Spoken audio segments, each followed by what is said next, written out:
Danes imam jaz to veliko čast, da vas peljem 40 letja nazaj v popolnoma drugačne čase.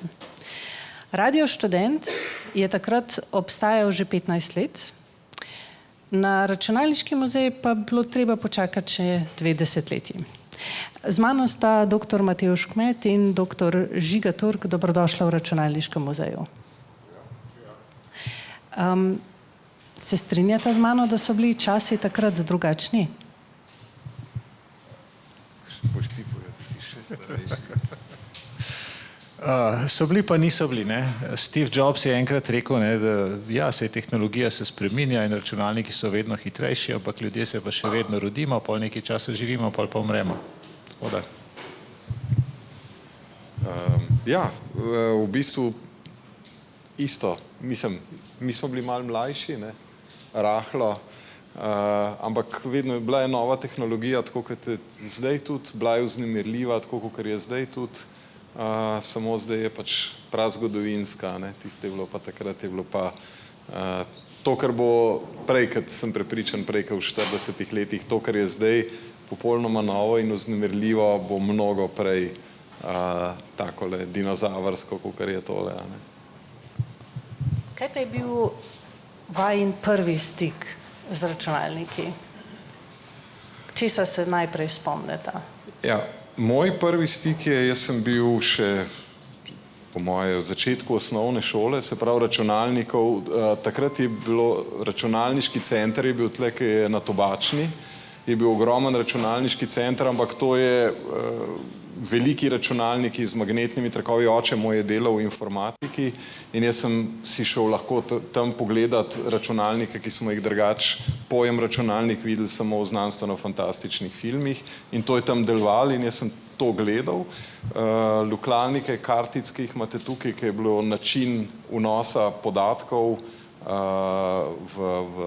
za obdelavo, sem jaz se pač kot otrok na njih igral, ker je bilo to pri očetu v službi. No, to je bil prvi stik z računalniki, ne zelo aktiven, ampak ja, takrat je bilo to, takrat tega sploh še ni bilo. To je bilo recimo 15 let pred Spektrumom. Ko rečemo veliki, kako veliki računalniki? Ja, orjaške omare, a ne, v ta prostor ne bi šli, ne, tako. Mi smo imeli v gimnaziji možnost iti na tečaj računalništva, to je bila Poljanska gimnazija takrat, pa je bil 3. ali 4. letnik in smo se učili COBOL. In se še zdaj vedno spomnim, ko v Excel kaj potegneš, je vedno problem, ali je decimalna vejica ali decimalna pika in bo to šlo skozi, ne bo skozi, ti bo požrl, ti ne bo požrl, bo treba vse na roko popravljati. In v COBOLu se spomnim je ukaz, decimal point is comma, to si tam napisal in potem, skratka je bilo v COBOLu tista zadeva rešena. Ene igrice so nam tudi kazali, iz Iskre Delte so imeli ta tečaj, tako da to je bilo to. Potem smo šli, jaz sem šel v vojsko, potem, ko sem prišel pa nazaj, pa prvi letnik fakultete, so se pa Sinclairi začeli pojavljati. 80-81 Spektrum. Zdaj, danes bomo veliko govorili o igrah. Katere igre se vidva najbolj spomnite kot tiste, ta prve, ki je na vaju naredila vtis? Na tistem partnerju je bilo, ali ne partner, na neki Iskri Delti je bilo pristajanje na Luni. Potem na Vaksih od univerze smo igrali, kaj je bila, Cave ali nekaj tacga, velika pustolovščina, jamska pustolovščina, nekaj tacga. Colossal Cave, prva tekstovna avantura. Tekstovna avantura, mislim, da je v angleščini tekel, lahko da je bilo tudi že v slovenščino prevedeno. Spektrum, kaj pa vem, jaz sem bil šokiran, ko sem ga prvič prižgal, z Vihteličem, z enim kolegom sva ga istočasno naročila in sem ga jaz majčkeno prej usposobil, kot on istočasno sva šla na pošto na carino, tam domov prineseš, vtakneš v televizijo, ne, sem bil šokiran, kako je bilo to lepo, ker je bilo v barvah, ne. In je bilo wow. Ne. Kaj pa vem, Hobita se mi zdi, da se tako spomnim kot eno tako ikonično igro, ki je naredila vtis. Bi mogel malo premisliti. Ja, jaz sem Hobita recimo prebral zaradi tega, da sem iz 62% prišel na 88 v igrici, tudi je računalništvo kot motivacija za klasično literaturo. Drugače, jaz sem pa kasneje začel, jaz sem Spektrum najprej videl pri Žigi doma, tukaj v bližini, bil podobno navdušen in ga še tisto poletje sam prešvercal v Slovenijo oziroma Jugoslavijo. Moja igrica je bila po moje Manic Miner, tisto, s čimer sem se najprej in največ igral. No in ko ravno omenjamo Manic Miner, tukaj pred sabo imam kar zajetno knjigo Igorja Bašina, Marka Dolesa in Tomaža Zanjuka Brez nagobčnika, ki govori o zgodovini Radia Študent, in notri je pričevanje Petra Kisina, ki pravi takole. Moje prvo obdobje kontinuiranega spremljanja programa RŠ je zaznamovala zelo specifična praksa. RŠ oziroma samo segmenta njegovega programa nisem uporabljal kot poslušalec, temveč me je zanimalo le, katero igro za računalnik ZX Spectrum 48K bo software redakcija spustila v eter pred začetkom programa. RŠ je zame tedaj še najbolj obstajal samo kot napis na televizijskem zaslonu. Radio Študent predstavlja Manic Miner. Leta 1985 je pomenil, da bom po njem morda lahko igral omenjeno igro. Nikdar se namreč ni vedelo, ali je bil sprejem signala dovolj dober, da se na kaseto ni prikradla motnja, ki bi se sula nalaganje igre. Popravek zgodovine v eter je šlo po koncu programa. Se pravi, kakor se jaz spomnim, ko se je program končal ob polnoči, mislim, da je šlo to v eter noter, vsaj tako se jaz spomnim. Ja, zdaj razni profesori na srednjih šolah meni pričajo, kako so takrat kot mulci leteli domov pravočasno snemati, oziroma če so imeli popoldansko izmeno pouka, da je bilo potem to pa mogoče, ne, saj možno, da je bilo dvakrat, jaz sem bil poslušalec Radia Študent tudi, ne softverske redakcije, ampak takrat je bil punk popularen in je bilo to glasba, ki sem jo poslušal, in je bil Radio Študent seveda tam, kjer se je to predvajalo, tako da možno, da je bilo tudi prej. Jaz vem, da če sem kaj snemal, sem snemal zvečer, ampak mi, ki smo bili v Žigatovem softverskem krožku, nismo snemali z Radia Študent, zaradi tega, ker se pravi, jaz sem se smel priključiti temu krožku in pogoj je bil, da si kupil en softver, ki so bile pač takrat igrice, kaj drugega nas toliko ni zanimalo, pa tudi ni se dal dobiti. Jaz se še zdaj spomnim, takrat, ko sem kupil Spektruma v Angliji, sem kupil in to si je Žiga zbral, sem je rekel, tole je bila 10 funtov, Paimania se je imenovala in je bila ena igrica avanture, če si prišel do konca, naj bi dobil 10,000 funtov, kar nam ni uspelo, ampak in potem si dobil dostop do fonda softvera, ki je bil, in s programom LSD, ki ga je Žiga napisal, smo pa to presnemavali, da ni bilo treba audio presnemavati in da ni bilo težav s kvaliteto radijskega signala. Odlično, pa bomo zdaj samo za trenutek pogledali izsek iz dokumentarnega filma Tehnika ljudstvu, ki govori o podobnem stilu solidarnosti.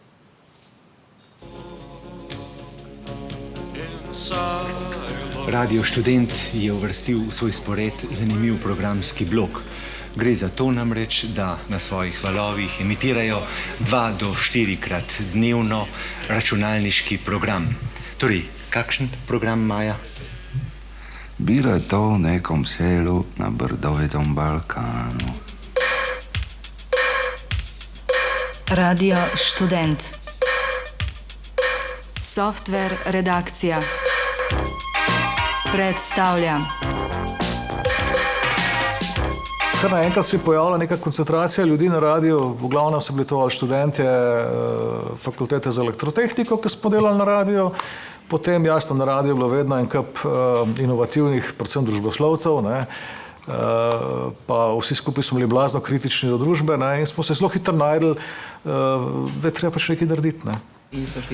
To je kar redka pobuda, da nekdo v Jugoslaviji oddaja na svojih valovih tak računalniški program. Kakšni razlogi so vas vodili, da ste se za to odločili? Ja, tako je, v vsej državi se ogromno začelo govoriti o tem računalništvu. Češ, da je to pismenost 21. stoletja, nihče pa ni naredil do takrat nič. Mi, mladi, kaj sploh hočemo? Nočemo tega, da bi, rečemo, iz državnega budžeta šlo kaj denarja v to smer. Mi hočemo samo to, da nam pustijo, da legalno uvozimo ali pa da dobimo prek konsignacije te računalnike noter, ne? Ker brez računalnikov s papirjem in svinčnikom se računalništva ne da učiti, ne? Enkrat so pa povedali, ne, da takrat in takrat bo pa v kleti študentskega naselja v Radiu Študent sestanek vseh, ki jih to zanima. No in takrat smo pravzaprav prvič prišli skupaj iz teh različnih krogov uporabnikov spektrumov skupaj. Tako da v resnici softverska redakcija je nastala kot aplikacija vseh teh zgodb, ki smo jih počeli, ne. Začel se je razvijati že trg, piratski trg programske opreme takrat, ne. In ta softverska redakcija v bistvu in to emitiranje programov na radijskih valovih, to smo začeli v bistvu kot eno razbijanje črnega trga programske opreme. Radio televizija Študent. Evo, zdaj vam pokažem Radio Študent. Upam, da ne snemajo, kaj.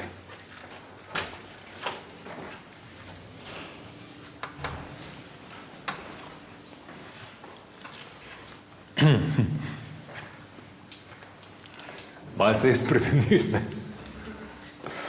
Ampak ja, je bil Radio Študent to, ne? V 80-ih letih je bila tukaj pisarna vodje izvedbe programa,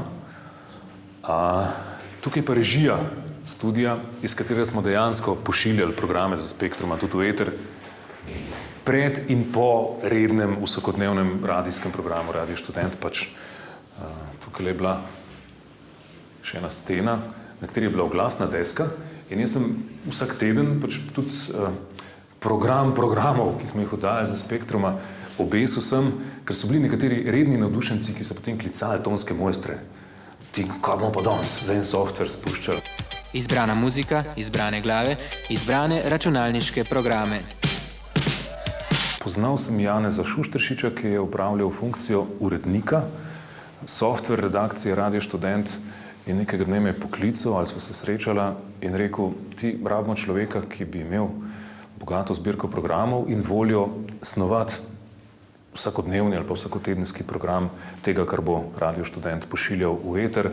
Jonasu Žnidaršiču se ne da več, ne. A bi ti? Sem rekel, veš, da bi, ne, halo. To so prave frekvence za bistre Slovence. Na koncu, tam leta 87-88 sem od nekdanje softver redakcije Radio Študent v bistvu ostal samo jaz, ne, ki sem še pripravljal ta program, ki se je zdel vse bolj anahronističen in smo nekako se skupaj zedinali, ker je zanimanje pojelo, da nima več smisla tega piskanja oddajati v eter in smo s tem prekinili. Tako, zdaj pa vemo, ne? Od 2 do 4-krat, ali kako že? Ja, tam nekje, ne. Dajte mi povedati, kako pa je res izgledala ta softverska redakcija od blizu, ne? Nekako tam marca 84 naj bi se to formirali, zdaj pa večina vpletenih govorite o nekem zelo neformalnem sestavu, ne? Pa vendarle Ciril Kraševec, ki danes ne more biti z nami, mi je zelo suvereno naštel imena vseh ljudi, ki so bili člani redakcije. A se zdaj identificirate s to skupino ali ne? Mogoče Žiga? To, da se Matevž ne spomni, kdaj se je to emitiralo iz radija, mu povsem verjamem, ker resnica je, da pač obstaja en krog, ki smo si te programe med seboj delili in kdor je do nekega programa prišel, se je potem to razširilo. Težava je bila v tem, da je bilo to seveda analogna kopija na kaseti in po vsaki generaciji se tukaj majčkeno kvaliteta izgubi in je pač nehal delati, ne. To so bile cele znanosti, kako smo šraufali tiste v kasetofon, si zvrtal lukenco noter, ker tiste glave na kasetofonu se dal majčkeno gor pa dol premikati in si jo mogel poslušati pa glih prav nastaviti, ker je od vsakega kasetofona prišla majčkeno drugačen signal oziroma eni so snemali majhen višji, eni so snemali majhen nižji, stari radijci bodo to razumeli, kako je to funkcioniralo. Jaz sem pa ene programe znal napisati, ki so to, kako bi rekel, poslušali, pa dal noto spomin, pa potem nazaj ven, ne, skratka, da si naredil original, še enkrat original, ne. Tako da smo bili dobro preskrbljeni z vsemi temi programi in so nam jih iz Radia Študent, no, potem je malo pa dajali v eter. Jaz se ne spomnim, no, torej mislim, da je bila ena skupnost, ki je bila ta softverska redakcija Radia Študent, ki je pa v nekem trenutku res naredila ta sestanek, kjer smo prišli pa še vsi ostali zraven in je bila neka kritična masa potem za vse mogoče ideje, ne, za posebno številko Telexa, za novo revijo, mislim za revijo, ki bi bila za to namenjena. In zanimivo je bilo, no, istočasno se je pojavila v akademskih krogih, torej na fakulteti za elektrotehniko in računalništvo, profesori so imeli idejo, da bi naredili pa revijo tudi, ne. Tole je delalo Delo, potem je bila revija Bit, mislim, da je bila še kakšen mesec pred Mikrom išla, ne. Je bil pa Dnevnik, ne, na finem papirju, strokovni članki itd., ne, to je bilo pa bottom up, z programi, z nasveti, idejami in oni so dosti prej propadli kot Mikro, ne, ali Mikro še izhaja, se ne vem, dolg časa je, ne, potem pa Joker pa tako naprej, no, tako da sigurno Radio Študent je to celo skupnost nekako uspel skozi to povezati, ker interneta ni bilo, ne, mi smo si telefonirali med sabo. Ne? Ni bilo, Matevž je mogel priti po eno belo vespo je imel in je lepo prebremzal tamle pred hišo je pustil, ne, in potem kaseta sem, kaseta tja, ne. To je bil internet takrat. Ja, pa koliko ste imeli takrat časa? Ja, več, ne. Ni bilo, manj stvari je bilo za delati, ne. Dva programa na televiziji, interneta ni bilo, socialnih omrežij ni bilo, tako da smo za druge stvari, ampak ne, jaz se tudi, to, kar je Ciril rekel, se je slišalo tako zelo plansko, pa mi smo razmišljali, pa smo rekli, nekaj moramo narediti, jaz tudi nisem imel tega občutka in se strinjam, tako kot je Žiga rekel, eno je bila softverska redakcija Radia Študent in to je bil del Radia Študent, mi smo se pa potem zbrali, jaz tudi vem, en sošolc moj v srednji šoli je tudi se rekel, da mi se tam dobimo, je tudi avtor enega programa, ki je bil potem na tej prvi kaseti, ker prva kaseta ni bil sam kontraband, ne, se pravi, ne take, o katerem govorimo danes, ampak sploh prva igrica, kontraband je bil stran A, ne, na strani B je bilo pa še tako, ne. Ja, evo ti jih, ne, evo. Ja. In mi smo se tam dobili in so rekli, dajmo narediti in kaj kdo kaj zna narediti in so bili malo boljši in malo slabši programi in seveda kontraband je bil zvezda zaradi tega, ker je bil res od tega najbolj resen, najbolj kompleksen,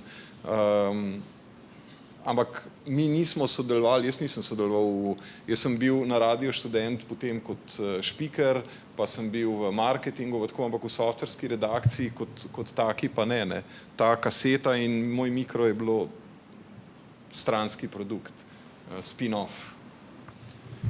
V bistvu je bilo tako, ne, da takrat tudi nisi mogel kar tako narediti, a veš, da bi se mi naredili, pa bi naredili firmo pa kaseto, ne, nekaj je moralo obstajati, ne.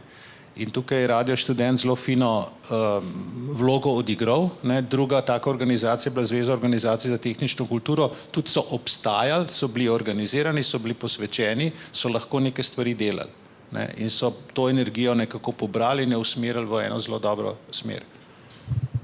Zdaj mogoče za občinstvo, ki ni iz tistih časov, si jaz pripravila iz Bita, ravno iz Bita, en kratek popis, kaj so te programi na tej slavni prvi kaseti in sicer tu je duhovita igra Kontraband, avtorja Žiga Turk in Matevž Kmet, program Light Show Žiga Turk, se ga mogoče spomnimo? Ja, v bistvu je tako, ne, Spektrum je imel audio vhod zato, da je razbral iz kasetofona ta signal oziroma ničle pa enice, ki so v tem piskanju bile not, ne, ampak to pomeni, če ima audio vhod, lahko tisto zadevo ti bereš in gledaš, kaj se na tistem portu dogaja, ne. In pripeleš neko muziko gor in bereš, kaj je tam in so se zvezdice prižigale, ugašale, equalizer je bil narejen, vse živo. Pač ena taka preprosta obdelava signalov. Jaz sem bil sicer gradbenik, tisti, ki so elektrotehniki, to dosti bolj poznajo, je bil problem, ker stvar je, kako bi rekel, znala sam od zvoka spoznati 0 pa 1 je bilo, ne, ni bilo koliko je visok, koliko je volumen itd., ne, ampak vse sorte se je dal delati, ne, s podobno tehnologijo. Jani Kovačič je eno ploščo izdal, Mislim, da je bila Revolucija ali nekaj tazga naslov, ne? In na koncu plošče je bil na plošči moj program, ki je bil namenjen temu, da ti to ploščo, ko jo poslušaš, preklopiš na ta program, poveš, zdaj špila, to program ni znal ugotoviti, zdaj špila ta pa ta pesem in je bila pač, ki je bila revolucija, se je ena zvezda risala tako ali pa drugače, ne, se še zdaj mi je naroden, ampak tako je pač takrat bilo, ne. Upadljive grafike, skratka, ja. Potem je bil ZX Spectrum Tracer Darka Volka, to je bil program, s katerim ste lahko poiskali logične napake v programih. Program Music Menu Tomaža Iskre, ki je popestril zvok Spektruma. Zdaj od tega zvoka Spektruma, sploh v povezavi s kontrabandom, slišimo veliko enih pritožb, ne, pa je, da je bil precej škripajoč. Potem je bila igra Podmornica, torej direkten konkurent Dragana Vidiča, ki je namenjena vsem, ki so se naveličali arkadnih iger. Potem je bil pa spet en vaš program, Sinti. Tega se pa ne spomnim. Ki je vaš računalnik pripravil do tega, da je postal skoraj da klavir. In potem je bil tam še od Andreja Vihteliča risar, s katerim se je seveda risalo po zaslonu, pa sound Dejana Mozetiča, ki je omogočal snemanje in reprodukcijo zvoka ali govora. Potem je bil pa tam še list, ta je bil tudi vaš, a ne? Omogočajo različne načine izpisovanja na ZX printerju. Kaj pa je to pomenilo? Predstavljaj si, da imate kaseto, ne? Oziroma imate programe, danes jih imate pač nekje v enem folderju so ali nekje ikonce so, ne? Ampak takrat si imel programe na kaseti, recimo, da je bila kaseta 60 minutna ali pa 90 minutna. Ne vem, koliko časa se je en program loadal, par minut, ne? Ampak je bilo recimo 15-20 programov na eni kaseti na eni strani. Pa je bilo vprašanje, ok, kje na kaseti pa jaz to imam, kaj pa imam na tej kaseti, ne? In ta program je poslušal, kaj se na kaseti dogaja, ne? In vsak od teh programov je imel začetka in header, ne, ki je tako zip naredil, kjer je bilo, koliko je una stvar, ki sledi dolga, pa meni se zdi, da je bilo ime. Ime je bilo še tam not. Ne. In jaz sem to poslušal, toliko je dolgo, zmeril sem tudi čas, ne, in potem se je izpisal na tej pa tej minuti, je toliko in toliko bajtov tega programa. Ne, in si to, kako bi rekel, dal poslušati kaseto Spektrumu, ne, in na koncu si dobil seznam, kaj na tej kaseti, in če si znal še malo preračunati, si znal še preračunati, kasetofoni so imeli pa en tak števc, ki se je vrtel, ki se je trak premikal, ne, da je na, ne vem, na poziciji okrog 125, ne, je pa ta program, in pa če si se hotel to igrico igrati, si mogel pač prevrteti kasetofon tam na enih, ne vem, 110, ne, si malo ta starega še dal čez, potem si pa dobil program, ki ga bi rad se igral ali pa ki ga bi rad uporabljal. Prevrtavanje kaset za vse, ki ste dovolj mladi, da se tega ne spomnite, je jako mukotrpna zadeva. No, in še zadnji izmed programov tukaj gor je bil Dispel Primoža Jakopina in Janeza Kaniča, ki pa je bil slovensko-angleški slovarček, torej res uporabna zadeva. Zdaj, kaseto je pripravil Radio Študent, založila je Zveza organizacij za tehniško kulturo in cena je bila 700 dinarjev oziroma v današnjem denarju približno 26,17 evra. Približno. To je bilo junija 84, medtem ko konc leta 84 bi bilo teh istih 700 din vrednih samo še 19,51 evra. To ste zdaj po uradnem tečaju menali, ne, takrat, koliko je bila barka na cesti. Nismo šli čez marke. Ne veste, ne. Ampak v bistvu že ti finančni indikatorji mi pripeljajo do naslednjega vprašanja, potem povezanega s samo igro Kontraband. Tukaj sem označila en opis, ki se mi je zdel zanimiv, ne, da se vam je zdel, da mora biti na tej kaseti nekaj zares našega, nekaj drugačnega od programov, ki smo jih vajeni, in da svetujeta, da se najprej lotijo prvih dveh in računalnik pač bo treba pretihotapiti, kar je malo težje, ampak gotovo imate s tem izkušnje. Zdaj pa dajmo se mačkam pomujati pri teh izkušnjah iz tihotapljenja, kjer so take najbolj žmohtne, ki se jih splača omeniti. Jaz sem v enem oknu, ko so bile zvezde naklonjene uradno, uvozil Spektrum 48K, ampak ni dolgo trajalo. Moj prvi je bil ZX81. Poletje, mama z ohlapno obleko, pod njo računalnik, medtem ko Spektrum, pa tega okna ni bilo več, sem šel pa na kemijsko olimpijado v Anglijo.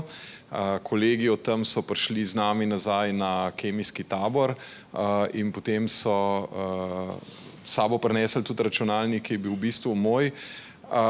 Morate vedeti, da je bilo takrat, to se pravi, jaz se prav spomnim tega, jaz sem si tam kupil v knjigarni knjigo Anorganska kemija, takale bukla, in sem si dal v tam, ko smo bili na fakulteti, sem jih prosil, da mi štempilko od fakultete noter dajo, in so oni prinesli, da ne bi slučajno kdo na meji meni rekel, kaj to subverzivno literaturo, anorgansko kemijo nosim sabo. In tako da je bilo mečken drugače in tako je prišel ta računalnik, moj Spektrum v Slovenijo, pa še kasetar zraven.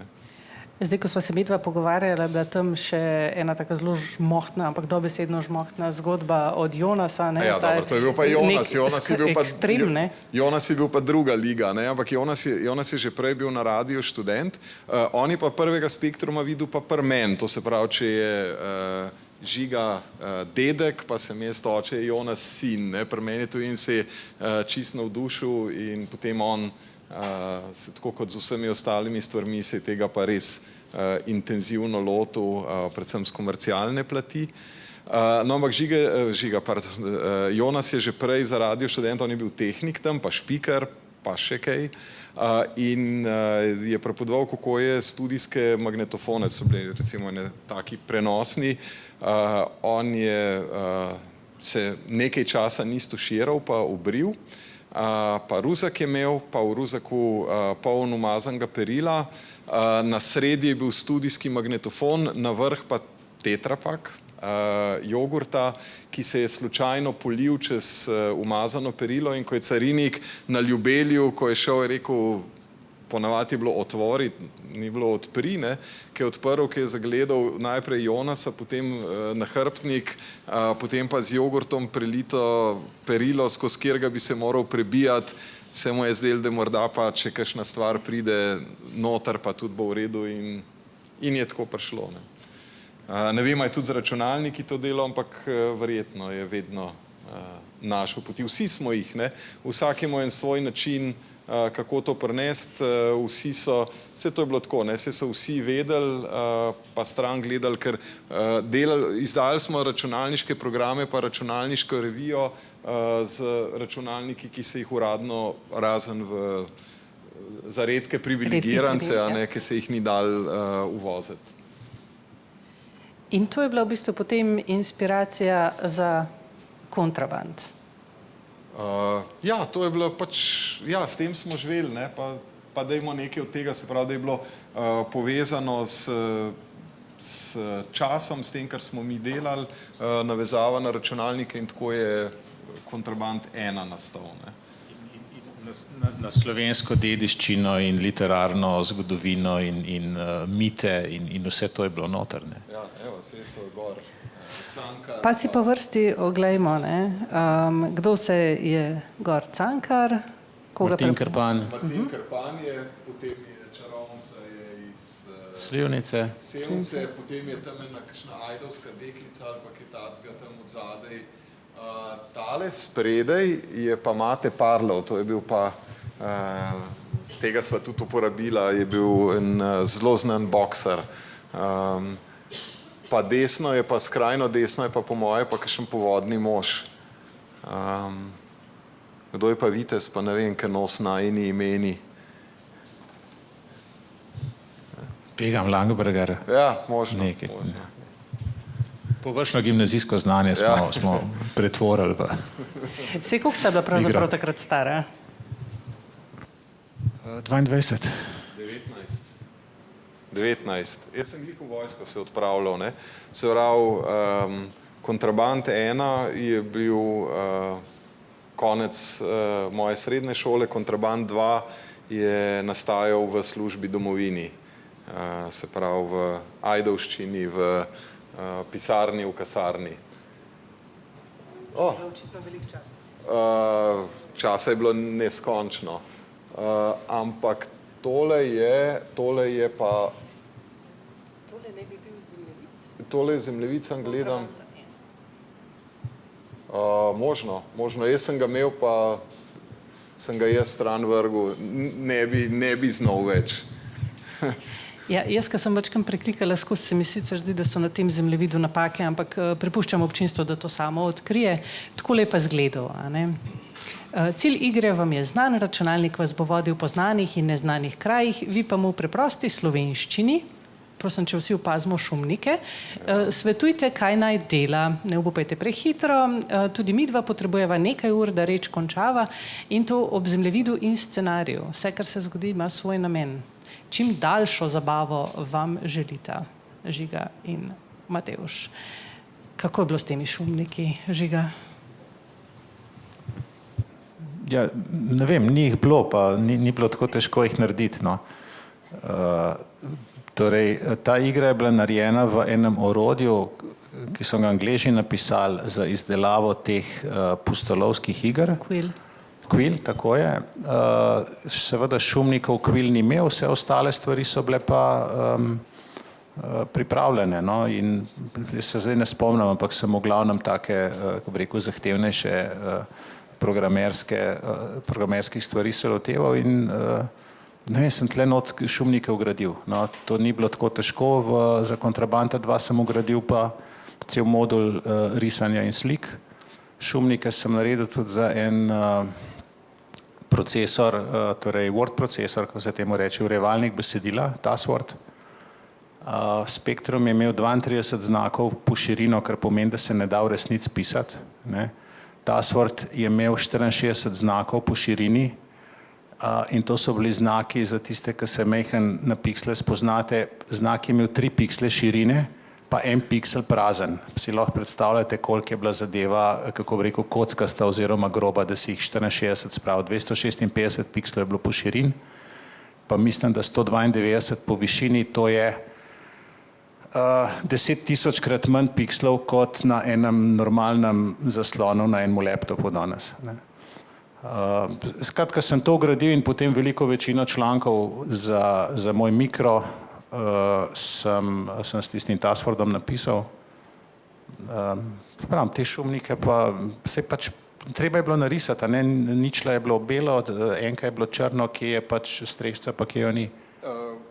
Jaz mislim, da je bilo tako, ti si slikce zamenil, se pravi, inputa ni bilo v slovenščini, ne? Mislim, da ni bilo ČŽŠ inputov, samo teksti, ki so se izpisovali, ne? Ja, tako, ne? Mi, da so pa pač v ta urejevalnik, to sem večinoma jaz pisal noter, ne? Si moral namesto enega znaka, ki se ga nikoli ni uporabil tukaj, ne, je bila slikca njegova zamenjana, pa je bil ČŽŠ, so bili ČŽŠ. Ja, sej spet starejši se bodo spomnili, kako je bilo s ČŽŠ-ji na računalnikih nasplošno, ne. Najprej so bili ČŽŠ-ji na mesto oglatih zavitih oklepajev, pipa, backslasha in tako naprej, ne. Potem so se ČŽŠ-ji na 8 bit preselili, se pravi na kode od 128 do 256 po nekem standardu. In pol je prišel Unicode, ki je pa, so še vsi emoji zraven, ne. Torej, v bistvu je varno reči, da takrat, ko sta pisala Kontraband 1, je bilo to tako konkretno domoljubna poteza za ohranjanje slovenščine. Nisva bila še toliko izobražena, da bi to tako videla, ne. Ampak, ne, to je bilo tako, ne, dejmo, se znamo, ne. Se je bilo isto na printerje, na iglične printerje, da si dosegel, da so s ČŽŠ-ji pisali, to je bila Jonasova specialnost, ne. Tako je, in oglas v Salomonovem glasniku, ali kako že, da se lahko pri Jonasu printal. Leta za tem, ampak ja, Jonas je te EPROME, ki se jih je z UEM dal zbrisati, v bistvu on jih je programiral, Peter Levart je pa software mu napisal, ne. In je imel knjižnico za vse žive printerje in je dal originalni čip ven in novega noter in to je bilo to. Skratka, so bili drugačni časi, ne? Ja, seveda.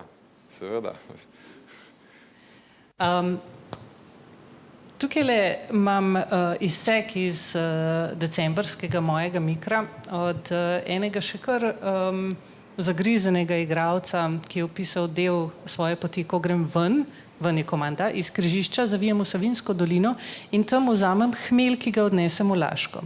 Tam jim kot Ribničanom primanjkuje surovin in mi zato zamenjajo hmelj pivo. To je bila komanda za menjavo hmelja za pivo. To pivo potrebuje neki pijanec v Novem Sitiju, ki pa mi da za pivo slika. Na to grem v Crnigrad in tam s pomočjo dolarja in gor vzamem potni list. Zaradi slike je veljaven. Potem se mimo Jerneja prebijem ven, naslednja postaja je Kolinska, tam se oskrbim s krofom. Potem grem na Žale, čiračarat, klepcu dan krof in vzamem dile in tako naprej. PS. Zakaj lenoba v sveti četverki noče delati? Ker povejte mu, da mu jaz že ne bom kobilice nosil in še to. Zakaj ste bili tako nesramni in si izmislili čarobno besedo pri figovcu? Plazil sem se pod kioski, takimi, kot ga imamo tamle spredaj, pa ni bilo ničesar. Zahtevam, da se mi v mojem mikru javno opravičite. Kako komentirate? Ja, sorry.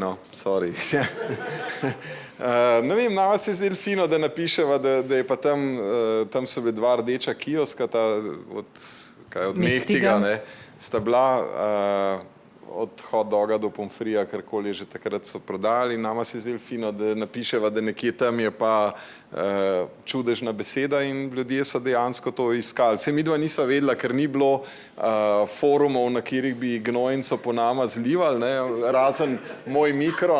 Tukaj je bil pa Žiga v uredništvu, pa je to je še dovolj, da so objavili, več pa ne. Ampak tako, ker se nam je zdelo, tudi to ni bilo načrtno.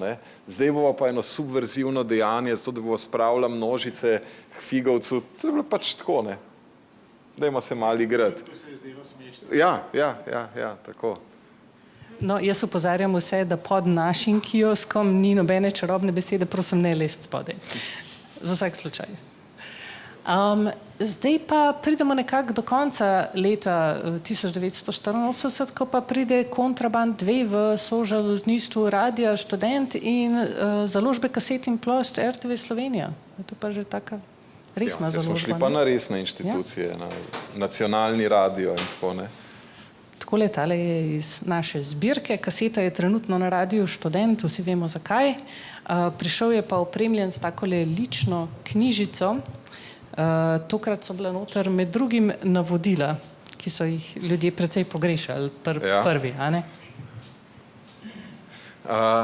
To pa mislim, da če se bom prav spomnil enega, pa zdaj ne vem, a je tukaj ali je bil pa za Kontraband 1 en od Žige pesnitev, ki je šlo približno tako: živela brata sta debila, eden bral je navodila, drug umrl je od zdravila, tako nekaj takega. Tudi to se nam je takrat zdelo smešen. Ampak ja, so bila navodila, tukaj je tudi malo pojasnjeno, ker smo šli širše v Jugoslavijo.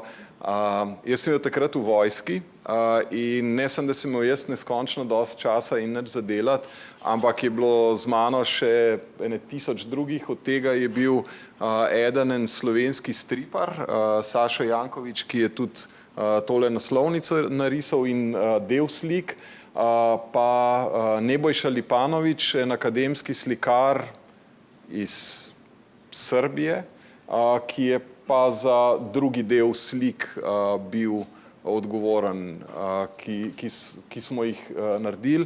In tako, kot je že Žiga prej rekel, tukaj je bil pa poudarek na tehniki. Meni osebno Kontraband 2 vsebinsko je, tako kot so vsi sequeli ali pa razen Botra, vsi sequeli, ki so slabši od prvega filma, ampak tukaj je bilo pa potem umetelne črke, pa piskalje, ki si pritiskal, pa vse je bilo v takih bolj slabih verzih, pa predvsem so bile pa slikce in na to smo šli. Zdaj, tu je avtorjeva pozicija. Če vam jaz preberem pozicijo Aljoše Vrečerja, ki je januarja 1985 za moj mikro napisal nekaj rahlo drugačnega. Kontraband je bil prva postolovska igra, ki sem se je lotil. Nič rad ne mislim na njo. Brez navodil sem se ves zblojen pehal gor in dol po deželi, minil je teden, preden so mi povedali, da lahko kaj tudi vzamem. Kolikor vem, sem po tistem zdržal največ 1 uro, preden sem bil vsega sit. In potem še nekaj rentanja, na kar pride do dvojke. Pri prvi sliki, znanem Sparku, sem že v izraz iz Kontrabanda 2. Pomagaj. Si idiot? Se izpiše na zaslonu. Pritegni še sin. Imaš v glavi samo 48K spomina. Natipkam eno najbolj grobih kletvic, kar jih znam. Računalnik odšklepeta. Če navajen govoriti si doma, ti tako, potlej vedi, mali človek, z mano šale tu ne bo. Se pravi, jaz mislim, da je nivo metrike in tako, da bi bil ravno primeren za radijske reklame v današnjih časih, kjer so rime, tako če se obe vrstici na i končata, je to že rima in je to že dosežek. Tako da ja, ampak se pravim, so bile pa slikce in slikce, recimo Žiga je prej govoril o Hobbitu, ki je bil kultni softver in je bila dejansko avantura s slikcami. Kontraband 2 jih je imel več in bile so lepše. Ja. In no, se boš povedal kako, ampak morate si predstavljati, da je tole narejeno na, to se pravi, kvadrat, ki so imeli, je bil ink pa paper, to se pravi v 8x8 pikslov kvadratku si imel lahko samo 2 barvi. In tole dosežti je zahteval kar dost načrtovanja pri risanju, da si ravno skozi prave kvadratke potegnil črto, da si uporabil rumeno, pa mislim, da je bila številka 165, da je bila šahovnica in si dal rdečo pa rumeno in je potem kvazi oranžna vam prišla. Skratka, jaz sem to risal s Flowmasterom na TV zaslon in potem iz predloge sem imel, ker so jih te slikari pa to narisali, prenesel gor, pa potem pa risal, pa optimiral zaradi tega, ker je bilo vsaka poteza, to je bilo 2 bajta, kakšne pa še celo več, so bile pa potratne, recimo za fil si rabil tudi 2 bajta, oziroma 3 točko, pa skratka je bilo kar dela, in jaz se še zdaj tega spomnim, da je ta pisarna v vojašnici, da je imela, mogoče še zdaj, ker je industrijska cona tam, ostaja von po vodici za britje Pino Silvestre, ki je bila najcenejša, najcenej, kar se je dal dobiti in je bilo odlično za zvato, za ekran brisati in delati nove slikce. Ampak ja, to je bilo prelomno, da si takrat, da je bila taka grafika narejena, take slikce je bilo, ne samo za Slovenijo oziroma Jugoslavijo, ampak za takratni čas je bilo to state of the art. Ja, tega Hobbit niti ni imel čez cel ekran slikce, ampak so bile take čez polovico, tudi, ne vem, so bile v bistvu dvobarvne ali pa eno barva ozadja in Hobbita so delali, ni bila Cambridge Analytica, ker to je zdaj nekaj, ampak s Cambridge univerzo je bila ena zadeva, ki so potem tudi računalnike, kaj bi taka Orang softverska firma, ki so to razvijali tudi na velikih računalnikih, pa potem samo spravili na spektrume. Ne, ta grafika je pač bila toliko, kot se je dal narediti, morate vedeti, tukaj je bilo slabih enih 38K za igro na voljo spomina, 38 kilobajtov, mislite si, da en znak v Unicodu sta 2 bajta danes. Najmanjša datoteka, ki jo lahko na Windowsih spravite, je 32 kilo. Če napišeš dober dan v notepadu, doberdan.txt, je 32 kilobajtov. In tle je bilo, ne vem koliko, 60 slik ali nekaj takega. In je bilo treba ful šparati in vse te slike so bile seveda vektorske, kar pomeni, da je bilo treba povedati, kako se slika nariše, ne kaj je kakšne barve. in je bilo zahtevno risati, no, tudi to sprogramirati in je bilo zahtevno, pač zraven je bil en editor, s katerim so se te slike risale. In problem je bil, ne, Spektrum je imel v bistvu 8 barv, oziroma 8 barv in barvna ločljivost je bila pa 32x24 ali nekaj takega. Teh kvadratkov. Ja, ne. Črno-bela ločljivost je bila pa 256x192, no, in je bilo res treba zelo paziti, kaj je kje, da se je ujelo v ta prav raster, ker Matevž to razlagal, ne, jaz učim tudi opisno geometrijo, med drugim na faksu.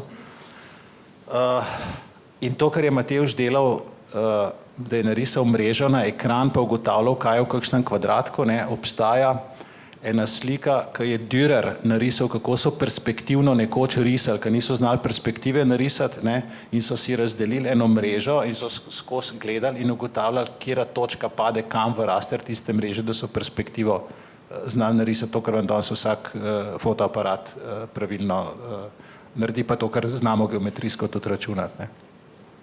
In jaz ne bi rekel, da je bila ta igra slabša, no, ali pa vsebinsko. Jaz mislim, da motivacija za igro je bila dosti večja, ker motivacija je tukaj pa bila, a si že videl uno sliko, ne, in to se si pol ljudje telefonira, zdaj sem pa jaz prišel do tja pa tja, ne, zdaj pa slika, ste videl unga, ne vem, zmaja, ne, wow, ne. In je bilo to ena taka slika na dan in so ljudje zdržali, tako kot Aljoša Vrečar, ne, pač je bila motivacija za iti naprej, ne. In screenshota nisi mogel narediti, a ne? Sprinta tudi ne, na telefon tudi ne slikati. Ja, zapomnilnik si, mislim, v 48K je bil engine, ki je celo logiko vozil, bil je engine za grafiko, bilo je toliko in toliko slik in bila je cela igrca, ne? In bila je glasba, ne? To je bilo vse spravljeno v 48K. Tako da, ja. V bistvu za tiste, ki danes študirajo računalništvo, ne, ali pa sploh, tam res dobiš občutek, kako stvar dela, ne, ker moraš res vsako fineso razumeti, vsak košček razumeti, ne, in danes, ko pa gledaš, kako, ne vem, greš na Facebook ali pa greš nekam, pa gledaš, kaj se dogaja, ne. Vsakič avatar, vsakič posebej po internetu se ti dol pripelje, če nekdo naredi 10 objav, pa ima 10krat isto slikco, pa 10krat jo potegne dol. So what, ne, sej so stvari dosti hitre, ne, tehnologija odpušča in so stvari danes narejene grdo. Potratno. Potratno, ne. In ta naša generacija je pa še taka škrta, pa gledaš, kako pač rešiti eno stvar na enem mestu, kar verjetno programerji učijo danes še zmeraj, ne, a pa tako programirajo, pa ne vem, ne. Danes bi temu rekli trajnostna, ne. V bistvu ste že takrat razmišljali tudi o prihodnjih rodovih, ne. Če tukaj preberem, kaj je Ciril Kraševec enkrat zapisal, Žiga Turk se je zavedal, da na najmlajših svet sloni, ker vsi ostali že bežijo. Zakopal se je delo in napisal program, ki omogoča postaviti v igrico toliko slik, da je že zanimiva za predšolske in pošolske otroke doma in v tujini. A sta imela to izkušnjo, da so družine skupaj igrale kontraband?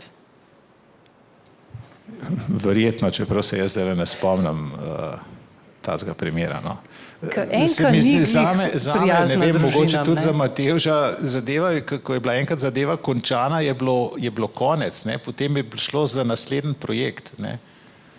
In oborožene znanjem ste vse ljudi, ki so igrali igro, pričakovali v letu 2000.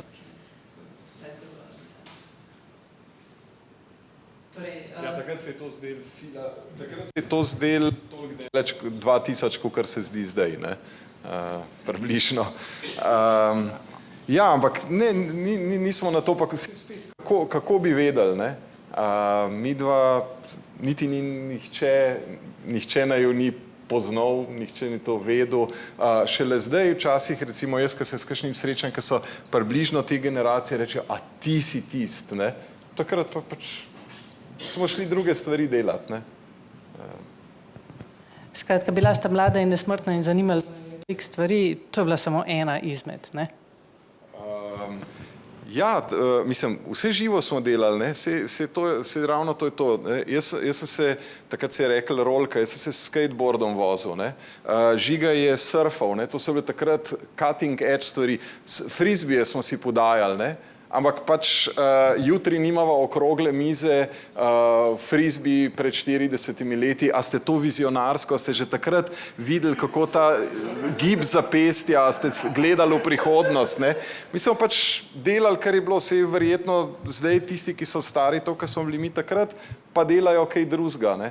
In jih bojo še prej gledali tako, kaj ste to delali, kdaj ste to delali, bo hitrej se to zamenjali, kakor se je pri nas, ne bo treba 40 let. Ne?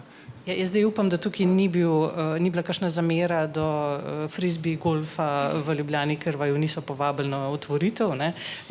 Ker danes je namreč veliko zamer. Ne? Slišali smo tudi oziroma brali po forumih, kakšne zamere še vedno gojijo komodoraši do vaše generacije spektromašov. Ne? Tako da jaz se zdaj uradno opravičujem v imenu Računalniškega muzeja vsem uporabnikom Komodorjev, današnji dogodek ni namenjen blatenju Komodorja, ampak generaciji Spektruma. Ja, smo pa seveda, predstavljamo pa Spektruma in smo pač nehote postavili Commodore na mesto, ki mu je ves čas šlo, se pravi Spektrum je bil avantgarda in pač Commodore so pa tisti imeli, ki so si ga lahko prvoščali, ne? Nekaj podobnega sem hotel reči, ne? Torej, dragi komodorjeci, kaj ste pa vi naredili? Ja. Pa ste imeli bolj štipkovnico, pa več spomina. Pa diskete.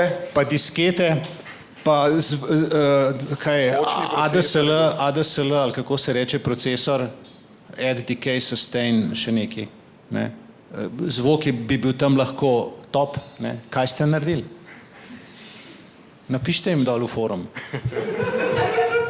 Kje ste bili? Mimo grede, ne? To je bil čas, ko sem jaz študiral in sem redno študiral in sem v roku diplomiral, se pravi 86, in sem še za fakskup programov napisal zraven. In dejansko je pomagalo to, ko si programiral tudi kakšne strokovne stvari, si v glavi pospraviti, v smislu je nek postopek, je nek algoritem, so neke inputi, so neki outputi, tako da je šlo vse eno z drugim, pa izpit za voditelja surfanja sem naredil. Pa te tudi niso nekamor povabili zdaj, ne, da bi eden prvih, pa nič, ne, nič. Surfanje je približno tako kot med Komodorja, ne. Je bilo nekaj, ena mladostna neumnost, ampak je prej pozabljeno, ne. Ni pozabljeno, ker me še vzmeri križ boli. En aplavz, prosim, za soavtorja Kontrabanda.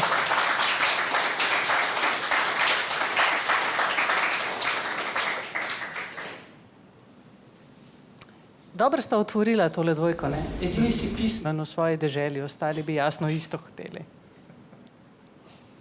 Amo kakšno rekli še na to temo, splošne ljudske pismenosti?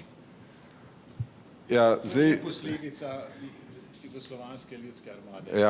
Ja, jaz zdaj težko komentiram in se zgražam zaradi tega, ker sem odprl tega kontrabanda, nisem videl po moje od takrat ne, ker ga tudi svoje kopije nimam in sem odprl knjižico in takoj najdu ne tipkarsko napako, ampak slovnično napako, ne. Tako da, ker predvidevam, da sem jaz to pisal, se ne morem zgražati, ampak ja, pismenost je pač slabša, ampak vse so se že v starem Rimu pritoževali, kaj je zdaj s to mladino, da zdaj pa res konc, ne, tako da vsak čas ima svoje, pri nas so se zgražali starši, ki smo skozi ven hodili, pa fuzbal, pa košarko igrali, pa stripe brati je bilo grozen, ne, zdaj bi pa želeli to, da sploh kaj berajo, pa da grejo otroci ven, pa ne grejo, ne, Ampak ta neka splošna tehnološka pismenost, ne, že če pogledamo tale Mirko tipka na radirko, ne, dajmo zdaj razložiti sam še na hiter, ne, radirka, Mirko in zakaj je tukaj sličica iz vajinega Kontrabanda? Ta knjiga je po mojem spin-off iz mojega mikra ali pa iz tistega kroga, ki smo moj mikro delali. S programi je bilo takrat tako, da nisi šel na internet pa jih dol potegnil, ne? Nisi šel na Pirate Bay pa pogledati kaj novega, ne? Ampak si mogel program pretipkati. Ne? In moj mikro je imel prilogo, vedno je bilo, ne vem, 10 strani nekih programov, ki so jih ljudje pretipkavali in tisti, če si se mečkan zmotil, ni delal. Če si 3/4 pretipkal, pa nisi shranil, si mogel od začetka iti na novo, ne? In tle smo, ne vem, eno zbirko teh programov naredili, po moje tudi takih, ki so bili v mikro objavljeni, različnih avtorjev. Mikro, ne, to je tukaj radirka, tipkovnica od Spektruma so bile ne take kot ene radirke, ne. Jaz še zdaj, toliko sem na tole pretipkal, da mi grejo še zdaj vse tiste tipkovnice, ki so une, ki ima tak orang klik, ne, tist cherry, klok, ne morem na to tipkati, ne, balka je tako, bom rekel, gumijast narejen, hitreje mi gre od rok, ne. A pa se je res dal tipkati na to? Seveda se je dal. Zakaj ima pa pol cel muzej poln nekih poskusov domačih tipkovnic narejenih nad Spektrumom? Najbrž se je dal na tist še boljš, ne, ampak da se, a veste, se da tudi na telefon, se ljudje natipkajo danes po moje več na telefon, kot na tipkovnico. Poleg tega, ne, če si prej tipkal na ZX81, potem je bilo tole orang high-tech, ne, ker tam pa sploh tipk ni bilo, tam so bili pa mehurčki pod plastiko, ne, ki si jih moral zadeti ravno prav, ne. Skratka, se lahko strinjamo, da so bili drugačni časi? Še vedno ja, seveda. A pa zdaj smo v nekem takem obdobju te retro nostalgije, pa retro je in, pa podoživljamo ta marketing iz tistega časa, tako, a si želite nazaj v tiste čase, vidva, ki sta jih dejansko doživela? Jaz moram reči, da sem šele danes videl podnaslov oziroma, kako bi rekel, naslov serije teh dogodkov in eno od teh dogodkov je tole, ki je Tehnologija kot razočaranje, ne, sem rekel, jaz pa najbrž nisem ta prav, da so me sem povabili in sem eno mečkam pikro oziroma cinično na X napisal v zvezi s tem, ne. Kakšno razočaranje? Tehnologija ni nobeno razočaranje, ne, je čedalje boljš, ne, vse skupaj je čedalje boljš, tako da je veliko razočaranja kje drugje, kaže se pa po moje nekaj drugega, ne, kaže se to, da ljudje imamo vseeno radi neko sidrišče, nek temelj, nekaj v preteklosti, iz česar izpeljujemo sedanjost in prihodnost in zato je ogromno nostalgije po različnih področjih, mogoče je to nadomestilo za kakšno drugo nostalgijo, pač pa to tehniko delaš, ampak ne vem, recimo na področju fotografije, ne, ljudje začenjajo nazaj na film slikati, plošče, spet z vinilkami se ukvarjajo, ne, ker enostavno ugotavljajo, da sicer ves ta napredek je super, pa vse je boljše, ne, ampak tisto bistvo je bilo pa tam ravno tako, nek tekst si tam, si na tole, na Tassword, na 3 piksle široke črke ravno tako napisal, kot zdaj v Wordu. Ali pa z neko igrico si imel verjetno takrat točno toliko vesela, kot imaš zdaj za eno, ki je na ne vem kakšni igralni konzoli z ne vem kakšno grafiko. In to po moje gre v to zgodbo, ne, da vse tehnologija se zelo spreminja, mi se pa ne. Ljudje smo pa taki, kot smo, te leta mladi tlele v tej sobi so taki, kot sva bila midva takrat. Ne. Mogoče, ne vem. Ja. A bi se želel vrniti, ker sem bil 20 let star, ne, se ne bi nič pritoževal, ampak ostalo, sej spomin je zelo selektiven, ne, spominjaš se, mislim, izhodišče vsega je, da je bilo takrat vse odprto starosti, da je bilo še vse pred nami, da smo blazno stvari delali, vse je bilo vznemirljivo, vse še zdaj, ne, ampak takrat je bilo pa tudi in je to fino, ampak to, da si pa tihotapu računalnike, pa da si moral še isti dan, ko si denar dobil ga v marke zamenjati, ker drugače ni bil nič vreden, pa da ni bilo, ne vem, Zmislite si kave, WC papirja, pralnega praška, že kaj bilo, česar ni bilo, pa da je bilo celo življenje dosti posvečeno temu, kako se je kaj našlo, pa to, tega pa moram reči, da ne pogrešam, ne, pa redukcije elektrike, pa marsičesa še drugega ne. To je bilo recimo na moj mikro zelo dober, zelo fajn, ker ko si dobil honorar, si šel 2 nadstropji nižji in je bilo v eni pisarni na delu možno hitro dinarjeve marke zamenjati. Ker je bila to pač velika firma, velika stolpnica in je takoj šlo. Ne. In vsak je mogel imeti enega dilerja za marke, pa enega dilerja za tele računalnike, pa če si rabo printer, si mogel enega poznati, ki ga je čez mejo spravil. Ja. Pa enega si poznal, ki je programe imel. Ne. Tako da, zabavno. Zabavno in drugače, ali pa tudi ne. Vsi mladi ste slišali avtorja dr. Žiga Turk in dr. Matevž Kmet imata od vas velika pričakovanja, tako da pričakujemo veliko iger za Commodore. Igra ni nora, nor je tisti, ki programira, je pisalo v knjižici, ki je spremljala grafično tekstovno avanturo Kontraband 2 na njeni poti, zdaj pa preklopimo na radio in spustimo že enkrat ta software v eter. Hvala. Hvala.